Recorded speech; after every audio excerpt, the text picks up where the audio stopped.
Hi guys, welcome to the channel. In today's video, I'm going to show you how you can activate chill theme on Facebook Messenger. So the first step you simply need to do is to open Play Store and search for the Messenger.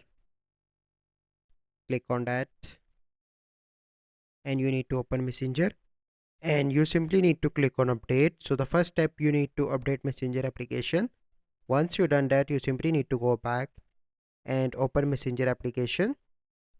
So once you open Messenger application, then you need to open any conversation and click on this icon on the top right. From here you need to click on theme and here you need to select chill and click on select. So now you can see that chill theme is activated for this conversation. So this is the process. I hope you find this video helpful. If you find this video helpful, must like this video, subscribe to our YouTube channel for future videos. We'll see you in the next video.